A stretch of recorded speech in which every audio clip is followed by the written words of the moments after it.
पूज्य महाराज श्री के भजनों को एवं कथाओं को सुनने के लिए महाराज जी के ऑफिशियल यूट्यूब चैनल को सब्सक्राइब करें और फेसबुक पर फॉलो करें। जय जय श्री राधे। महाभारत का युद्ध प्रायः समाप्त हो चुका था। एक भीम के गदा के प्रहार से दुर्योधन की जंघा टूट चुकी थी। यदा मृधे कौरव सृंजयानाम वीरे स्वथो वीरगतं गतेषु वृकोदरा विद्ध गदाभिमर्श भग्नोरुदण्डे धृतराष्ट्रपुत्रे भग्नोरुदण्डे धृतराष्ट्रपुत्रे।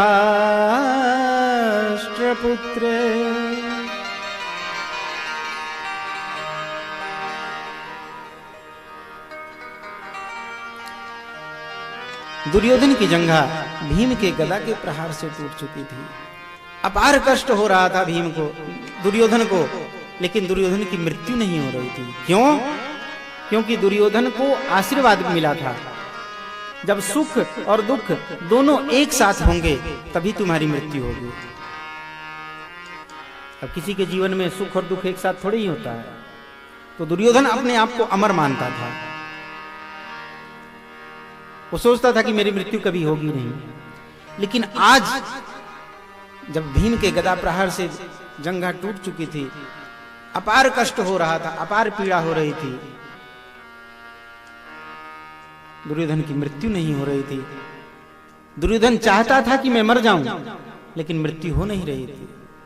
ठीक उसी समय अश्वत्थामा आया और अश्वत्थामा आकर दुर्योधन को दुत्कारने लग गया। दुर्योधन,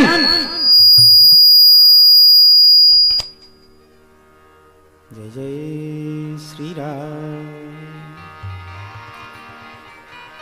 दुर्योधन, अपने मन में विचार करके देख, तू 100 भाई कौरव था, वो 5 भाई पांडव थे। तू 100 में से एक नहीं बचा, वो 5 में से एक नहीं मरे। तेरे साथ 11 अक्षौणी सेना थी, पांडवों के साथ मात्र 7 अक्षौणी सेना थी। फिर भी वो पांडव महाभारत का युद्ध जीत गए। तेरे पक्ष में पितामह भीष्म, मेरे पिता द्रोणाचार्य, कुलगुरु कृपाचार्य, कर्ण जैसा वीर, ये सब के सब थे। लेकिन फिर भी तू महाभारत का युद्ध हार गया और वो पांडव महाभारत का युद्ध जीत गए। तूने आज तक और औरों को सेनापति बनाया, कदाचित मुझे सेनापति बनाया होता, मैं तुझे जीत के दिखाता ये महाभारत का युद्ध कैसे जीता जाता है। दुर्योधन ने कहा, मैं अभी मरा नहीं हूं, राजा मैं हूं, राजकुमार मैं हूं, मैं अभी मरा नहीं हूं। तो जब तक मैं मरा नहीं हूं तब तक ये युद्ध जारी समझो। दुर्योधन ने अपने अंगूठे को चीरा, उससे जो रक्त निकल रहा था उससे अश्वत्थामा के मस्तक पर लगाया और कहा, जा, मैंने तुझे सेनापति नियुक्त किया, जा अब जीत के दिखा महाभारत का युद्ध।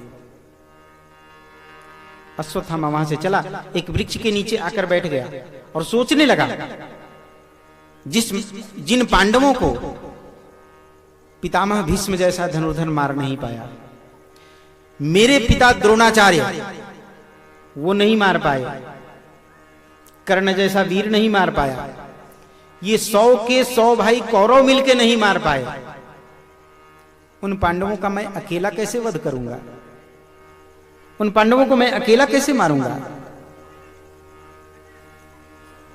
बैठा बैठा वृक्ष के नीचे सोच रहा था, कुछ उपाय नहीं सूझ रहा था।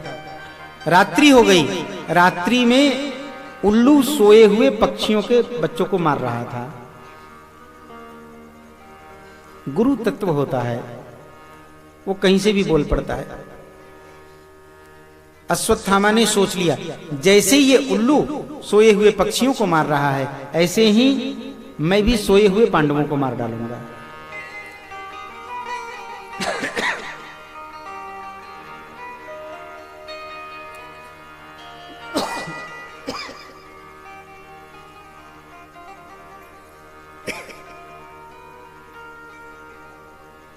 अश्वत्थामा ने उल्लू को गुरु बना लिया।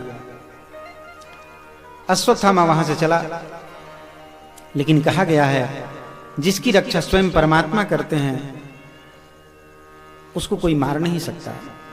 दो हाथन वारो सके बैरी बपुरा क्या करे, हरि जब राखन हार। बैरी के दो हाथ है, हरि के हाथ हजार। भगवान ने पहले ही पांडवों को समझा दिया था, भाई तुम लोग युद्ध जीत चुके हो, तो युद्ध अगर कोई भयंकर युद्ध हो और उस युद्ध को जीत लिया जाए तो अपने कक्ष में विश्राम नहीं करना चाहिए। शत्रु हावी होता है, वो कुछ भी कर सकता है, और तुम लोग युद्ध जीत चुके हो तो चलो आज यहां नहीं, चलो कौरवों के कक्ष में आज रात्रि व्यतीत की जाए। तो पांचों पांडवों को लेकर द्वारिकाधीश कौरवों के कक्ष में चले गए थे। इधर युद्ध के जीत का जो उत्सव था वो मनाया जा रहा था, तो बहुत देर रात तक मनाया गया।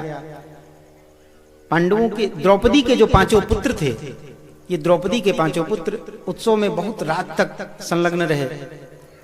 जब अधिक रात्रि हो गई तब ये वहां से चले उस उत्सव से, तो सोचने लगे अपने कक्ष में जाएंगे तो माँ बैठी हुई होंगी, माँ अभी अत्यंत गुस्से में होंगी तो डांट फटकार लगाएंगी, क्या करें।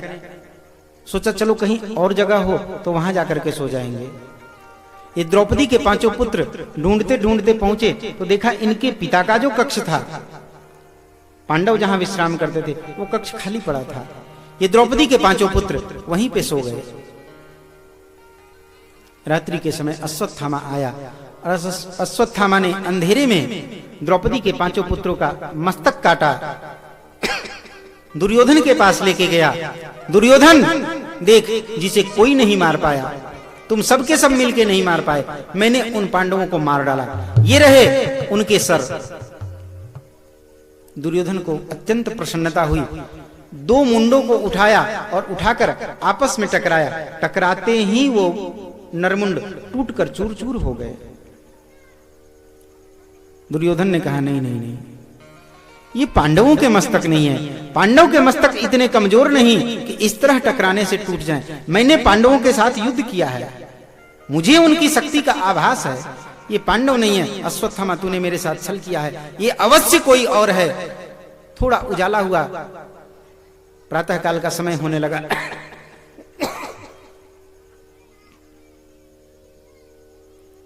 जब उजाले में दुर्योधन ने देखा, अरे ये तो द्रौपदी के पांचों पुत्र हैं।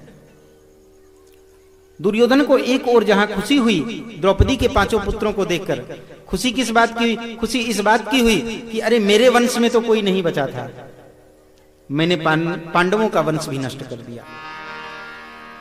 इस बात की खुशी हुई, लेकिन एक बात का दुख हुआ। दुख किस बात का? दुख इस बात का हुआ कि चलो मेरे वंश में कोई नहीं बचा था, मैंने अपने मन में ठान के रखा था कि चलो मेरे वंश में कोई नहीं बचा, लेकिन द्रौपदी के पुत्र हैं, इनके हाथों जलांजलि तिलांजलि का दान होगा तो उसे पाकर मेरी आत्मा तृप्त होगी, मेरी मुक्ति हो जाएगी। लेकिन अश्वत्थामा तूने ये क्या किया? तूने तो इनको भी मार डाला। एक और जहां खुशी हो रही थी, दूसरी ओर वहां दुख भी हो रहा था। सुख और दुख दोनों एक साथ हुए, दुर्योधन की मृत्यु हो गई। इधर द्रौपदी अपने पुत्रों को ढूंढते हुए पांडवों के कक्ष में आई है। देखा पांचों पुत्र के धड़ तो पड़े थे, लेकिन सर गायब था। द्रौपदी जोर से चीख पड़ी है। द्रौपदी की चीख सुनकर पांचों पांडव दौड़े दौड़े आए हैं। आकर देखा अंदर का दृश्य तो सबका हृदय फट गया। देखा द्रौपदी मूर्छित पड़ी थी, जल छींटकर मूर्छावस्था को दूर किया गया।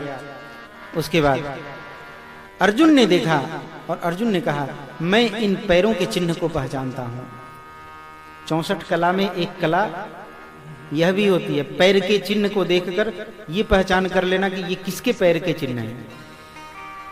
अर्जुन के पास भी ये कला है। अर्जुन ने देखा और अर्जुन बोला, मैं पहचानता हूं ये किसके पैर के चिन्ह हैं, मैं अभी उसे बंदी बनाकर ले आता हूं। अर्जुन गए हैं और अर्जुन जाकर अश्वत्थामा को बंदी बनाया है। घसीटते हुए उसे लेकर आ रहे थे। द्रौपदी ने देखा अश्वत्थामा को घसीटते हुए अर्जुन लेके आ रहे हैं। जोर से चीख पड़ी है द्रौपदी, मुच्यताम मुच्यतामेष ब्राह्मणो नितराम गुरु, ब्राह्मणो नितराम गुरु। अरे इसे छोड़ दो, छोड़ दो। क्यों? बोले एक तो ये ब्राह्मण है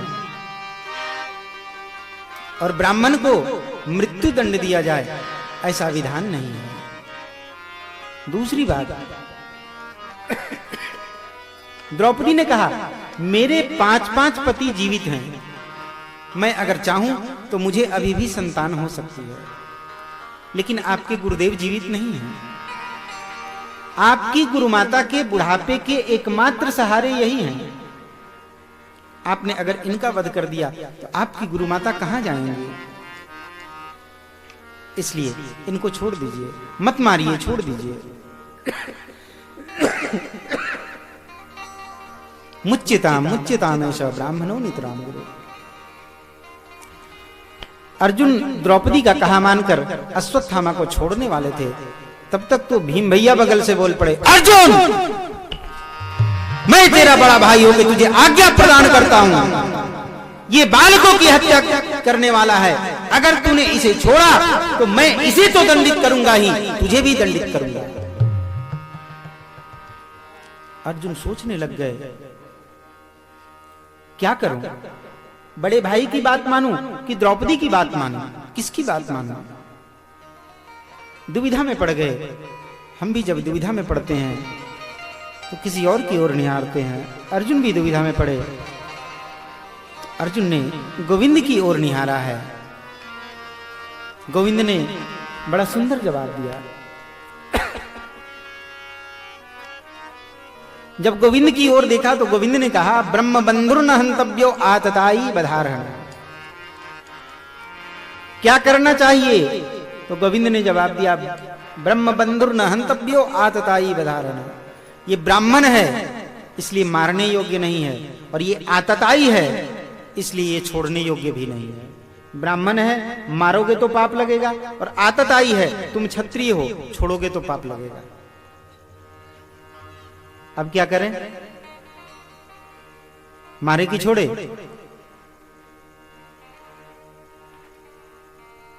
क्या करना चाहिए? मारे कि छोड़े? भगवान ने तो अपना निर्णय दे दिया, और मानना गोविंद की ही बात को है अर्जुन को। क्या करें फिर?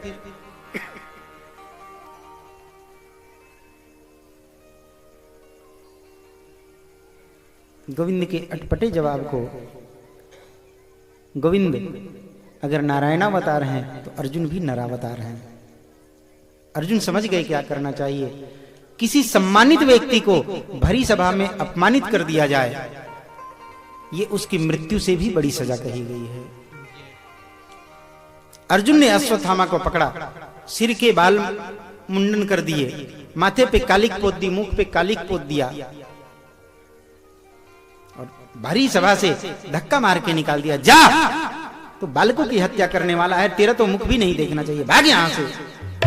धक्का मारकर अश्वत्थामा को भगा दिया। अश्वत्थामा वहां से चला गया। पूज्य महाराज श्री के भजनों को एवं कथाओं को सुनने के लिए महाराज जी के ऑफिशियल यूट्यूब चैनल को सब्सक्राइब करें और फेसबुक पर फॉलो करें। जय जय श्री राधे।